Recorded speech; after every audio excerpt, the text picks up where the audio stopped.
mashhur algoritmlardan biri bo'lgan Kadani algoritmi haqida eshitganmisiz? Ushbu algoritm bir nechta intervyularda so'raladi.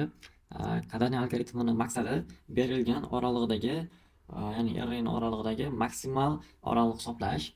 Bu qo'llanish sohasi bizada ko'pincha biznes sohalarida qaysidir vaqt bo'ladi, o'sha vaqtda xarajat maksimal bo'ladi. O'sha vaqt oralig'ini topish va o'sha maksimal xarajat qanchaligini topish uchun ishlatiladigan algoritmlardan biridir.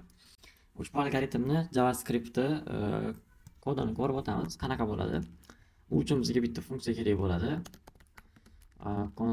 Nomini Kadani deyman. Kadani function array qabul qiladi va bizga o'zgaruvchilar kerak bir nechta. Birinchisi maxsum, bu 0 ga teng. Arrayni 0-chi indeksga teng bo'ladi. Let current sum kerak bo'ladi bizga, jarayondagi summa. Bu ham bizda arrayni birinchi indeksiga teng, ya'ni birinchi elementiga teng, 0-chi indeksiga teng bo'ladi. Let start bizda qaysi boshlang'ich oraliq, end bizda tugallanish oralig'i va let temp deylik, temp start. Bu ya'ni indeks yangilanishi boshqa indeksga o'tgan paytida temp start orqali belgilab olamiz. Hop, sikl aylanishi kerak.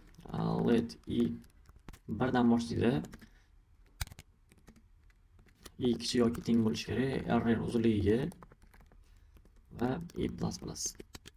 Hop, shart beramiz. Agar current sum plus arrayni eng-chi elementi katta bo'lsa, arrayni eng-chi elementidan nima bo'ladi? Current sumga arrayni eng-chi elementini qo'shib qo'yamiz. Current sumga qo'shib qo'yamiz arrayni eng-chi elementini. Aks holda current sumga tenglab qo'yamiz arrayni eng-chi elementini. O'sha elementda qoladi va o'sha joyda bizda temp start ham i ga o'zgaradi, ya'ni indeks almashadi, yangilanadi. Hop, yana bitta shart beramiz. Current sum katta bo'lsa, max sumdan bizda max sumga tenglab qo'yamiz current sumni va start banda teng bo'ladi endi temp startga, end teng bo'ladi banda i ga, o'sha to'xtagan joyi.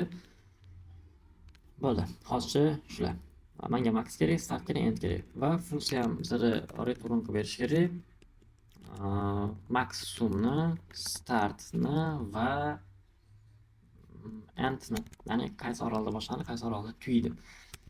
Hop, array bu bizda naverna 1 3 5 -2 va 6 yoki 4 bo'lsin. Hop, console.log deylik, massiv osonroq qilaylik, ya'ni biz o'zimiz hisoblashib oson bo'lishi uchun -1 qo'yib qo'yamiz. Ya'ni menda eng maksimal bo'ladigan oraliq mana shu uchalasini yig'indisi bo'lishi kerak, navbat to'g'rimi? Funksiyani chaqiraman va funksiyaga array berib yuboraman. Menda ishlatib ko'ramiz not main.js.